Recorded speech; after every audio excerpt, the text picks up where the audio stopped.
자, 14장 비용입니다.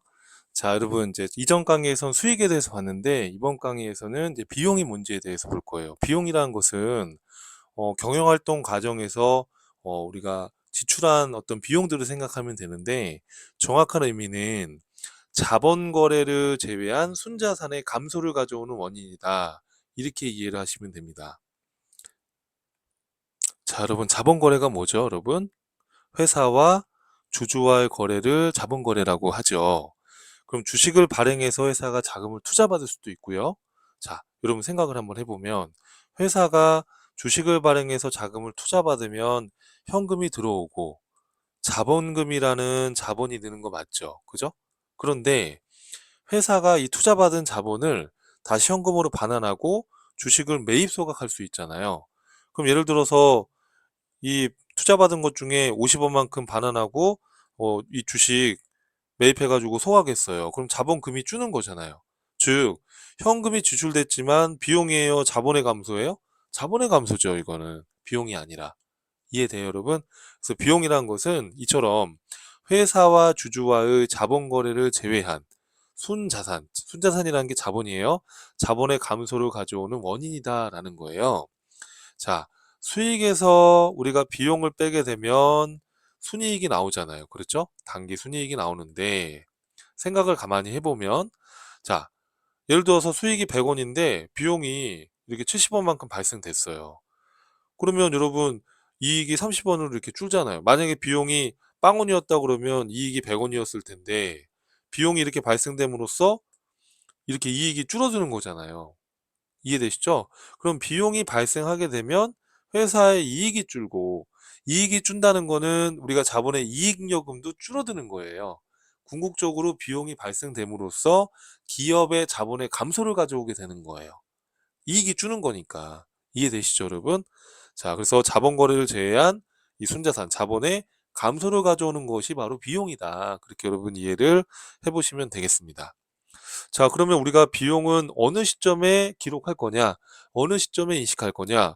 여러분, 비용도 마찬가지예요. 비용도 발생주의에 따라 비용을 인식하는 겁니다. 우리가 발생주의라는 개념이 되게 중요한데요.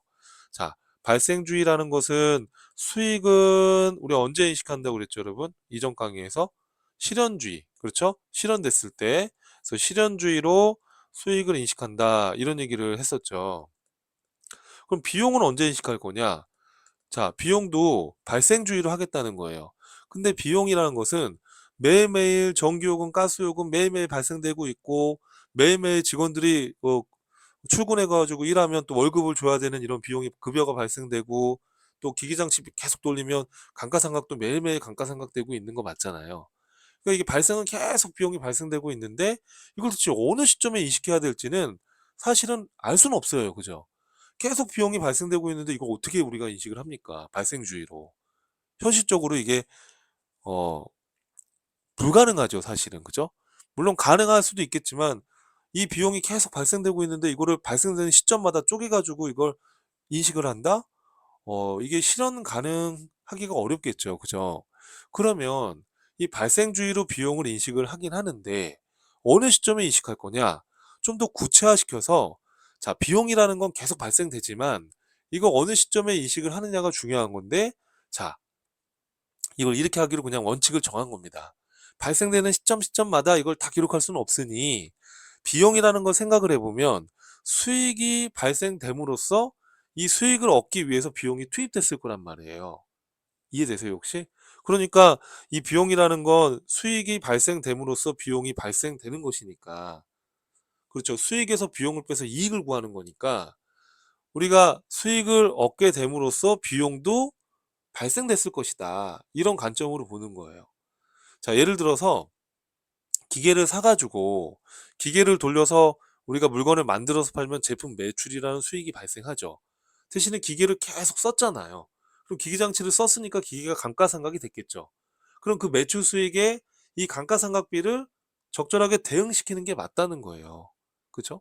이걸 우리는 수익 비용 대응이라고 하는 겁니다. 수익 비용 대응. 수익 비용 대응. 수익 비용 수익 비용 대응 원칙이라고 해요. 이거를 수익 비용 대응 원칙.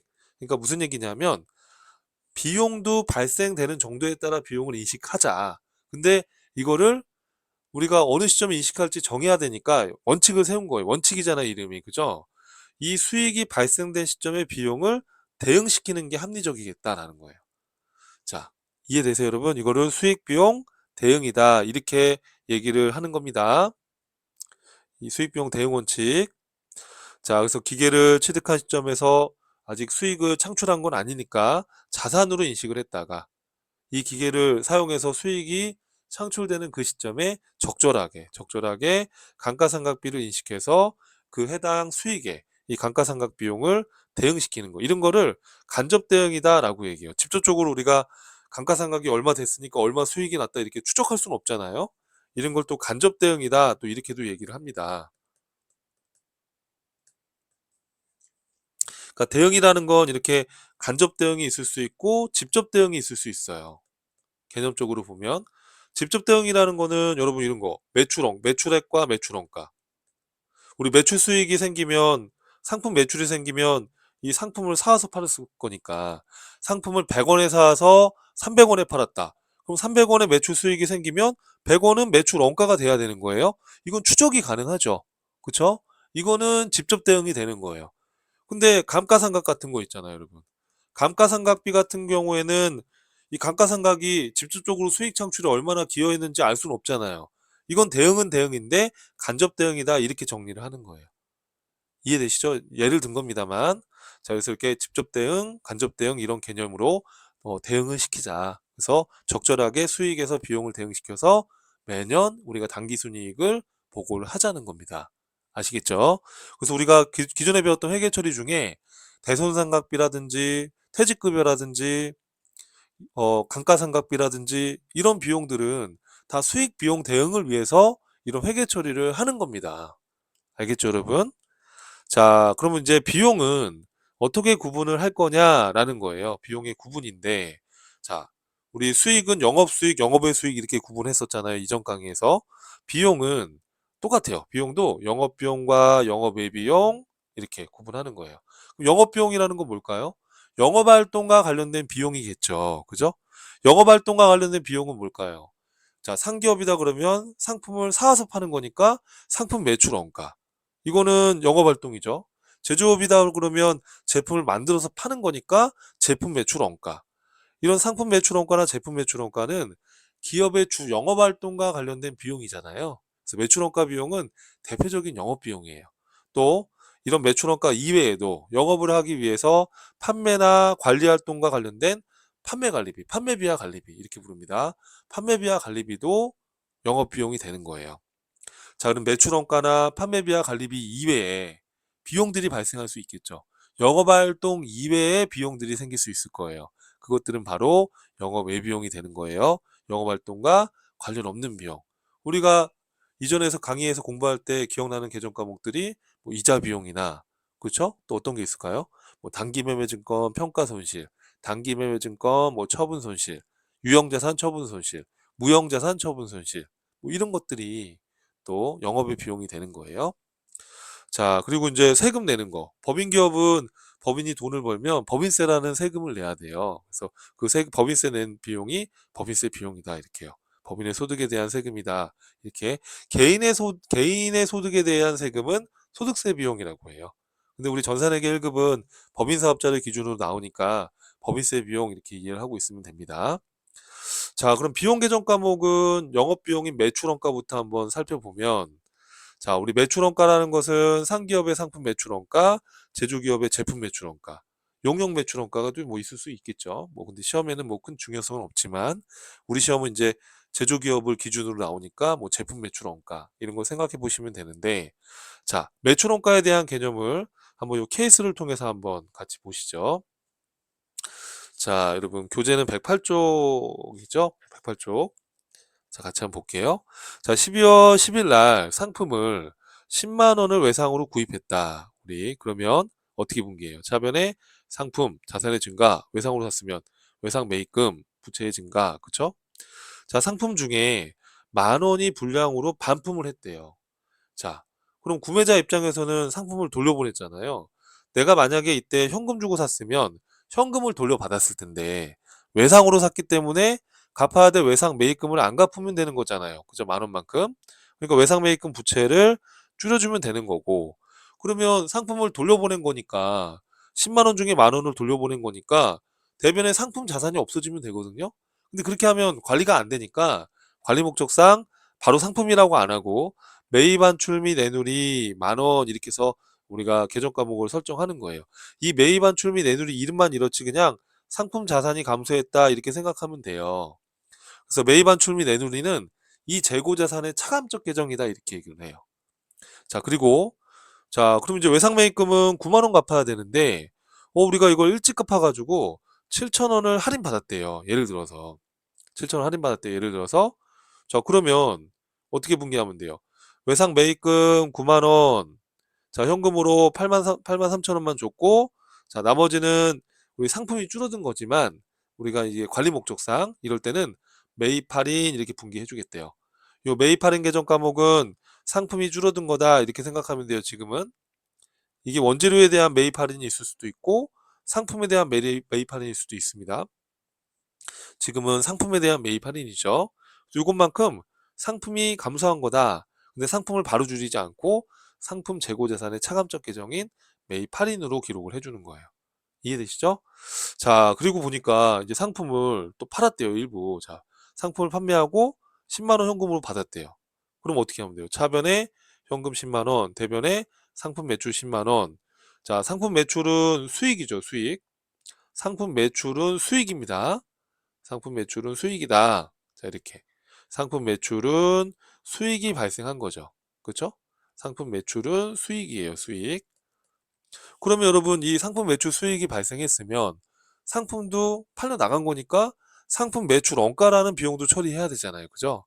이 상품 매출 원가에 대한 회계 처리는 우리 기말에 하는 거예요. 기말 결산할 때 꼭 그래야 되는 건 아니지만 일반적으로 이거 물건 팔 때마다 이 매출 원가 회계 처리하기가 어려우니까 일반적으로 매출 원가에 대한 분계는 기말 수정 분계로 처리를 하는 겁니다. 그러면 여기 자료를 보니까 기말에 상품 재고가 얼마 남았대요, 여러분? 3,000원이 남았대요. 가만히 생각을 해보니까 지금 우리가 상품을 매입한 금액은 봐봐요, 여러분. 처음에 10만 원만큼 상품을 구입했었고 매입 환출 및 내누리로 10,000원만큼 줄었고 매입 할인으로 7,000원만큼 줄었으니까 상품 매입한 거는 얼마 금액을 매입한 거예요? 그렇죠. 진짜 매입한 건 83,000원이죠. 이거를 순매입액이다 이렇게 불러요. 순매입액. 그럼 83,000원에 지금 구입을 했는데 기말에 얼마가 재고로 남았대요? 3,000원이. 그럼 얼마어치가 없어진 거예요? 8만 원이. 이 8만 원을 연말에 대변의 상품 자산이 매출 원가로 팔려 나갔다라고 상품 매출 원가라는 비용으로 처리해 주는 거예요. 이렇게. 그래야지 이 상품 매출이라는 수익에 이 매출 원가라는 비용이 대응이 되는 거예요. 대응이. 이해돼요, 여러분? 쉽게 말하면 8만 원짜리 얼마에 판 거예요? 10만 원에. 이런 걸 직접 대응이라고 하는 거예요. 이 10만 원 매출 수익에 이 8만 원의 비용을 직접 대응시켰다 이거예요. 알겠죠, 여러분? 그러면 이렇게 매출 원가라는 거는 이 3천 원 뺀 8만 원이 매출 원가다. 이렇게 정리를 하면 돼요. 그러면 손익계산서에 이게 나타날 때는 어떻게 나타나요? 이렇게 상품 매출 10만 원, 상품 매출 원가는 8만 원. 이 매출 원가는 어떻게 구해요, 여러분? 기초에 있던 상품은 없었어요? 단기에 상품 매입한 거는 10만 원이에요, 8만 3천 원이에요? 그렇죠. 8만 3천 원. 기말에 남아있는 상품은 3천 원. 그러면 8만 원이 매출 원가죠. 그럼 매출 원가, 여기 매출액 이렇게 해서 보고하는 거예요. 그럼 매출액에서 매출원가 뺀 걸 뭐라고 하냐면 그렇죠. 매출 총이익이라고 해요. 이렇게 해서 보고식으로 손익계산서가 만들어지는 겁니다. 이해되시죠, 여러분? 그래서 이 간단한 사례를 통해서 매출원가에 대한 회계 처리도 한번 생각해 보시면 좋겠고 이 손익계산서 구조도 한번 생각해 보시면 좋겠습니다. 그래서 이렇게 비용 중에 매출원가에 대한 이야기를 했는데 우리가 영업비용에는 매출원가 말고 또 뭐가 있어요, 여러분? 판매비와 관리비. 기업의 판매 활동이나 관리 활동에서 발생한 비용이에요. 판매 활동이라고 하면 영업 직원들 월급 나가죠, 급여. 또 우리 회사 소유의 건물이 아니다. 그러면은 이 건물주한테 또 월세 내야 돼요, 매달. 임차료. 그쵸? 이렇게 판매나 관리 활동과 관련된 비용을 판매비와 관리비라고 합니다.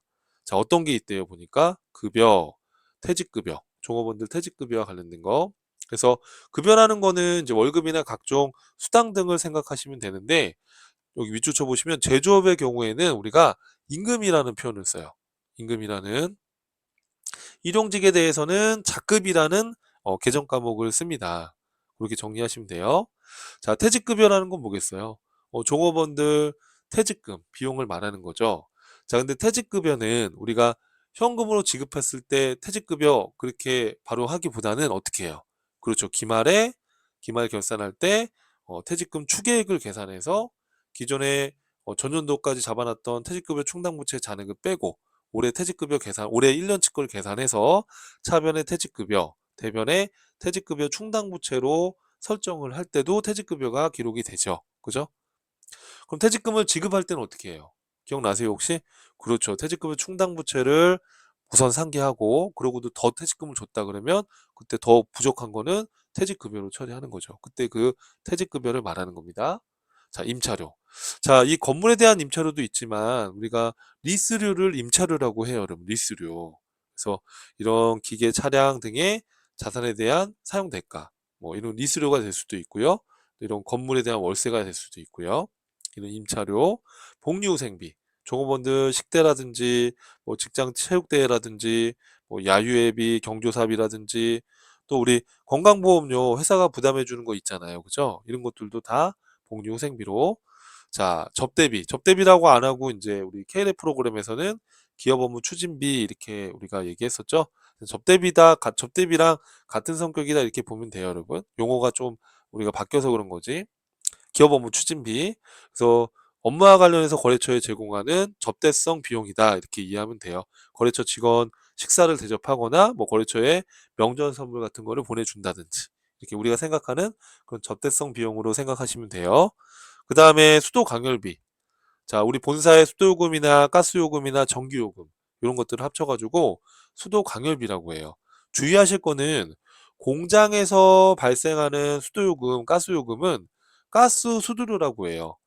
우리 이제 프로그램 나중에 할 때 여러분, 우리가 프로그램에서 이제 계정 과목을 조회해서 분개를 하는데 제조와 관련된 거는 500번대 코드를 써요. 뒤에 가서 또 얘기하겠지만 또 본사와 관련된 거, 제조와 관련이 없는 판매비와 관리비는 800번대 코드 번호대를 사용해요. 그럼 프로그램에 가서 그때 다시 한번 또 말씀을 드릴게요. 지금은 간단하게 좀 인지만 하고 계시면 됩니다. 자, 그래서 본사의 수도가스 전기요금은 그냥 합쳐가지고 수도 강열비, 그 다음에 공장에서 발생하는 수도가스 요금은 가스 수수료 500번대 코드를 쓰는 거예요. 공장의 전기요금은 전력비라고 해서 500번대의 전력비 계정을 쓰는 거예요. 일반 제조기업이다 한다면. 어.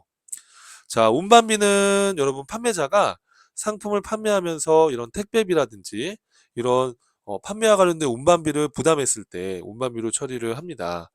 다만 여러분 주의해야 될 건 구매자의 입장에서 상품이나 원재료를 구입하는 과정에서 운반비를 부담을 했다 그러면 구매자가 부담했을 수도 있잖아요. 그럼 구매자가 부담하는 운반비는 그 해당 자산의 취득 원가에 포함시켜야 되는 거예요. 헷갈리시면 안 돼요.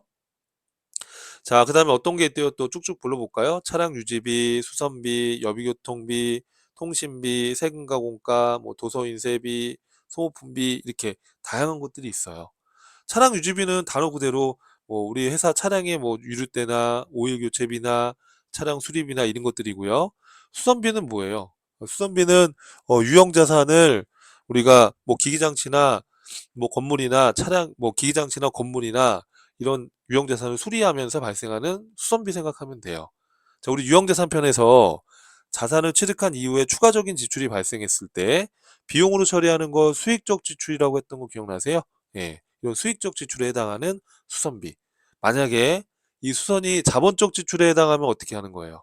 그렇죠. 이땐 비용이 아니라 그렇죠. 자산의 취득 원가에 포함한다는 거 헷갈리면 안 돼요. 그리고 차량을 수리하면 차량 유지비로 처리해요. 여러분 이렇게 일반적으로. 자, 그다음에 여비교통비입니다. 여비교통비는 출장 관련된 비용도 생각하면 되죠. 뭐 출장 갈 때 들어가는 뭐 교통비나 숙박비, 식비 뭐 이런 것들을 우리가 여비교통비라고 하고요. 통신비는 전화요금, 핸드폰 요금, 팩스 요금, 뭐 인터넷 요금, 우편 요금 이런 것들이 우편 요금도 통신비로 해요. 그 다음에 세금과 공과 그러면 여러분 이게 뭐냐면 세금과 공과금이에요. 세금이나 공과금 내는 비용들, 그걸 세금과 공과 이렇게 얘기하는 거예요.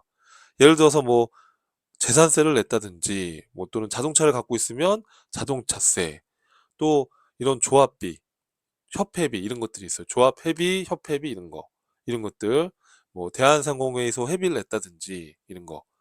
그래서 이 뭐 가방을 판매하는 회사는 또 무슨 가방협회가 있을 수도 있고, 세무사 사무실이면은 세무사 협회가 있고, 이렇게 각종 어, 영업과 관련된 그 단체가 있을 거 아닙니까? 그죠? 그 단체의 어떤 회비 같은 거 내는 거, 이런 것들도 세금의 성격이 좀 강하니까, 좀 강제로 내는 것들, 이런 성격이 좀 있다 보니까 세금과 공과 이렇게 처리하는데, 뭐 실무에서는 뭐 협회비 이렇게 만들어서 비용을 또 처리할 수도 있어요. 근데 이제 우리 시험 목적상으로는 그냥 세금과 공과 그렇게 생각을 하고 계시면 되고요. 도서 인쇄비, 도서를 구입한다든지, 신문이나 잡지 구독료라든지, 또 도서 인쇄비니까 각종 인쇄비용도 들어가는 거예요. 종업원들 명함 인쇄비가 들어갔다든지, 이런 각종 인쇄비들도 도서 인쇄비에 들어갑니다. 소모품비는 여러분 사무용품 이런 사용하는 이런 소모품 같은 거 생각하면 돼요. 복사용지, 사무용 문구류, 소모성 물품비 등을 소모품비로 처리를 하는데, 소모품 같은 경우에는 뒤에서 다시 한번 언급을 할 건데, 소모품을 구입했을 때 소모품이라는 자산으로 기록을 했다가 기말 시점에서 올해 한 해 동안 사용한 소모품 비용에 대해서 소모품비로 대체해서 처리를 할 수가 있어요. 꼭 이렇게 해야 되는 건 아닌데 이런 방법도 있다는 거예요. 이건 뒤에 가면 이제 결산 쪽에서 내용을 또 같이 학습을 하게 되니까 지금은 그냥 소모품비 정도만 기억을 한번 해봐 주세요. 자, 그 다음에 광고 선전비, 수수료 비용, 뭐 감가상각비 이런 비용들. 뭐 광고비는 우리가 기업 업무와 관련해서 광고 목적으로 TV, 신문, 방송, 인터넷 이런 데에다가 지출하는 광고비 생각하면 되고요. 수수료 비용. 여러분 수수료 비용은 이자 비용하고는 다른 거예요. 이자 비용은 금전 사용에 대한 대가로 지급하는 게 이자죠, 이자. 그렇죠? 수수료 비용은 용역을 제공받은 대가로 지급하는 게 수수료예요. 헷갈리면 안 됩니다. 그래서 예를 들어서 뭐 우리 공장에 뭐 제조 공장에서 쓰는 책을 번역해야 된다. 그래서 번역가한테 번역 수수료를 줬다든지 뭐 이런 거. 이런 것도 있을 수 있고, 은행에 어음대금을 회수하면서 추심 수수료를 냈다든지 이런 것도 수수료 비용이죠. 은행에 송금 수수료를 냈다. 송금 수수료는 이자 비용이 아닙니다. 그렇죠?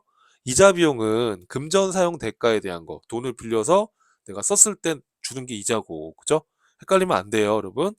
자, 그다음에 감가상각비예요. 자, 감가상각비는 어떤 거예요, 여러분? 감가상각비는 유형자산을 사용함으로써 가치가 감소했을 때 우리가 수익비용 대응을 위해서 연말에 감가상각비, 감가상각 누계액으로 인식하잖아요. 이것도 수익비용 대응의 일환이라고 보면 돼요. 왜냐하면 기계를 구입했을 때 이 돈이 나갔다고 해서 수익 창출에 바로 기여한 건 아니니까 기기장치라는 자산으로 했다가 이 기계를 사용해서 수익을 창출하는 그 기간에 그 수익에 관련된 감가상각비를 간접적으로 대응시키는 거예요. 이해되시죠? 그래서 감가상각도 수익비용 대응의 관점에서 바라보시면 돼요. 자, 그 다음에 또 뭐가 있어요? 대손상각비. 우리 대손 회계 처리 배웠었죠, 여러분? 이전 강의에서. 우리 채권에 대해서 회수 불가능에 따른 손실액을 우리가 대손상각비라고 하는 거죠.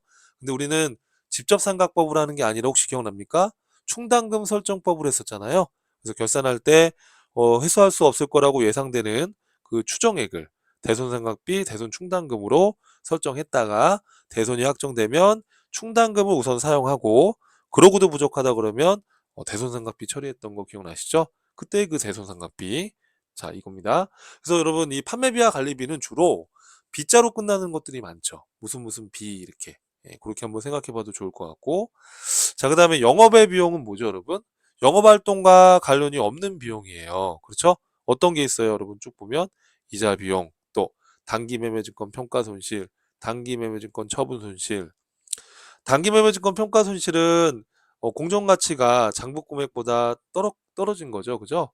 처분손실은 장부금액보다 처분금액이 더 작은 거죠. 그러니까 장부금액이 더 큰 거예요. 단기매매증권 장부에 100원인데 지금 이걸 70원에 팔았다. 그럼 마이너스 30원만큼 손실 난 거잖아요. 그죠? 매출채권 처분손실 여러분 어디서 배웠었죠, 이거? 받으러음 할인했을 때. 받으러 온 중도 매각했을 때, 받으러 온 만기 전에 자금 융통 목적으로 은행에 매각했을 때 그 할인율을 말해요. 또 유형자산 처분 손실. 자, 유형자산 처분 손실은 유형자산의 장부 금액보다 처분 금액이 적은 거예요. 예를 들어서 기기장치를 100원에 샀어요, 여러분.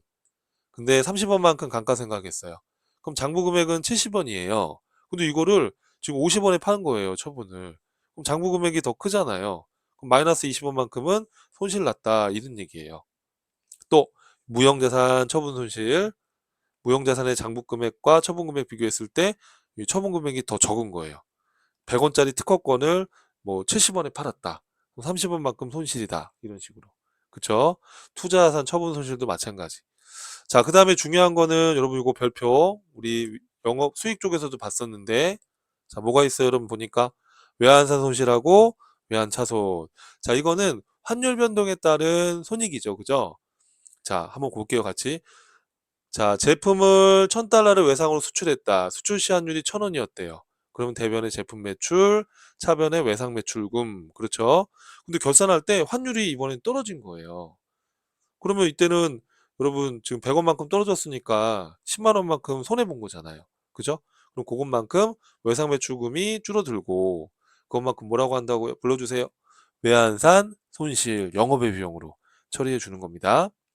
자, 그 다음에 외환차손은 거래가 종료됐을 때, 이런 외화채권 채무를, 외화채권을 회수하거나 외화채무를 지급해서 이 외화 거래가 종결됐을 때 환율 차이가 또 날 수 있죠. 자, 예를 들어서 위에 사례랑 연결해 놨는데, 자, 외상 매출금 1000달러인데 우리가 전년도에 환율이 900원이었잖아요. 그래서 지금 100만 원이었는데 10만 원 줄여가지고 외상 매출금 90으로 돼 있는데, 지금 보니까 어, 지금 올해 1월 10일 날 돈을 외화를 회수했대요. 보통예금으로. 환율이 850원이래요. 그럼 1000달러에 850원이면 그렇죠. 85만 원 들어왔어요. 자, 외상 매출금 100에서 10만 원 줄었으니까 90만 원이 없어지는 거잖아요. 그죠? 5만 원만큼은 뭐라고 하면 돼요? 그렇죠. 외환 차손이라는 영업의 비용으로 처리하는 거예요. 이해하시겠죠? 자, 그리고 우리가 판매비와 관리비의 대손상각비는 매출 채권에 대한 대손 비용이에요. 근데 기타 채권에 대한 게 있을 수 있잖아요. 미수금이나 대여금처럼 기타 채권에 대한 대손 비용을 기타의 대손상각비라고 해요. 이 미수금이나 대여금은 매출 활동하고 관련이 없는 채권이잖아요. 그러니까 이 대손 비용도 그렇죠. 영업 외 비용으로 구분하는 거예요. 이해하겠죠, 여러분? 그 다음에 재해 손실은 뭘까요? 화재 등으로 인해서 천재지변이나 화재 등으로 인해서 손실 났을 때 그걸 재해 손실이다 그렇게 얘기하는데, 이 케이스를 한번 보시죠. 자, 지금 3천만 원의 건물을 당좌수표 발행해서 취득했대요. 차변의 건물 3천, 당좌수표 발행하면 당좌 예금, 감가상각은 고려하지 말기로 하고요. 자, 5월 10일 날 이 건물이 화재가 나가지고 다 소실됐대요. 감가상각은 고려하지 않기로 가정했습니다. 그냥 논의상. 그럼 건물 자산이 없어지고요. 이 손실을 뭐라고 한다? 그렇죠. 재손실. 재손실. 영업의 비용으로 처리하는 겁니다. 기부금은 뭐예요, 여러분? 기부금은. 기업이 기부한 거죠, 뭐. 그죠? 어려운 단체에다가 기부했다든지, 금전이나 물건 등을 이렇게 기부했을 때 그 비용을 기부금. 이 기부금은 영업활동하고 상관없잖아요. 영업의 비용으로. 또, 잡손실. 영업활동 이외에 발생하는 적은 금액의 손실, 잡손실. 자, 또 여러분 비용은 또 뭐가 있어요? 그쵸? 마지막으로 법인세 비용입니다. 법인세는 이제 법인이 벌어들인 소득에 대해서 납부하는 세금이 법인세예요. 근데 이제 1년에 한 번 법인세를 걷어가면 이게 세금이 한 번에 그냥 내야 되니까 부담되잖아요. 기업도 그렇고. 그래서 이제 중간연합제도라는 게 있어요. 그래서 어 1월부터 6월, 우리 12월 말 법인이다 그러면 원래는 1월부터 12월까지에 대한 거를 다음 연도 3월 달에 법인세를 내요. 뭐 여러분 이것까지 다 외울 필요는 없는데, 일반적으로 12월 말 법인이다 그러면 1월부터 12월 31일에 대한 법인세를 다음 연도 차기 3월 말일에 3월 말일까지 법인 3월에 법인세를 내요. 근데 이게 너무 길잖아요, 기간이. 그러니까 이제 일반적인 법인은 6개월치 1월 1일부터 6월 30일에 대한 요 중간 기간에 대한 거를 8월 달에 세금을 미리 납부하게 해놨어요. 이거를 중간연합이다 이렇게 얘기를 해요. 또 여러분 법인이 은행에서 이자 받으면 법인이 이자 수익이 생기잖아요. 그럼 그 이자 수익도 법인의 나중에 이익을 구성한단 말이에요. 그러면 그 이자 받은 것도 이자 수익도 법인의 소득을 증가시키니까 나중에 법인세를 이렇게 1년치 법인세를 나중에 이걸 내게 된단 말이에요. 근데 은행에서 이자 받을 때 세금을 미리 떼가죠. 원천징수로 은행에서. 그래서 그때 이 법인이 이자에 대해서 세금을 미리 낼 수 있어요. 이것도 이제 선납세금이 되는 거예요. 그래서 중간이납으로 세금을 미리 납부했거나 이자 받을 때 법인세를 미리 원천징수 당했거나 이걸 우리가 세금을 미리 납부했다고 해서 선납세금이라고 해요. 그래서 1년치 법인세 비용에 대해서 연도 중에 중간이납하거나 연도 중에 은행에서 이자 받을 때 세금 법인세를 미리 내거나 그럼 이거 선납세금으로 처리해 주는 거예요. 그랬다가 나중에 1년치 법인세를 계상할 때 그때 법인세 비용으로 대체해 주는 거예요. 여러분 지금 제가 말로 해가지고 이게 잘 와닿지가 않죠. 그래서 이 케이스를 한번 보세요. 이런 개념이에요. 쉽게 말하면 예를 들어서 8월 달에 법인세 중간예납으로 100만 원을 현금으로 납부했대요. 법인세를.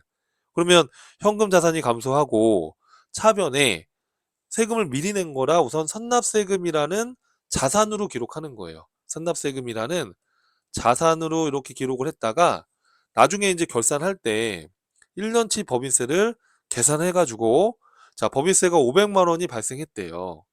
그러면 이 1년치 법인세 비용을 우리가 현금이 나가지 않았다 하더라도 발생주의에 따라서 법인세 비용의 발생 기록하는 거예요. 자, 그러면 여러분 이 1년치 세금을 다 내년도 3월에 낸다고 그랬잖아요, 제가. 그죠? 근데 지금 12월 말이 되니까 아직 납부는 안 했잖아요. 그럼 여러분 내년에 3월 달에 500만 원 낼 겁니까? 아니죠. 자, 우리가 500만 원 중에 세금 미리 낸 게 얼마 있어요? 그렇죠. 100만 원이 있잖아요. 그리고 100만 원을 대변으로 상기하고 나머지만 내년도 3월에 내면 되니까 아직 납부 안 했잖아요. 이때 기록하는 게 미지급 세금이에요. 당연히 미지급 세금은 납부해야 될 세금이니까 부채입니다. 부채. 미지급금처럼 미지급 세금도 부채입니다. 이해되시죠, 여러분? 이렇게 해서 법인세 회계 처리를 하게 되는 거예요. 자, 그래서 이번 시간에서는 우리가 비용에 대해서 봤어요. 비용의 의의가 뭐고, 비용은 발생주의를 인식하는데 수익 비용 대응 원칙에 따라 인식한다는 거 봤고요. 그래서 뭐 직접 대응이다, 간접 대응이다 이런 얘기도 좀 말씀드렸었고요. 그리고 비용의 구분 뭐가 있어요, 여러분? 영업 비용, 영업 비용은 매출 원가, 또 판매비와 관리비 이런 영업 비용, 또 영업 외 비용, 또 법인세 비용. 이 비용의 개정 과목에 대해서 한번 쭉 말씀을 드린 겁니다. 이해되시죠?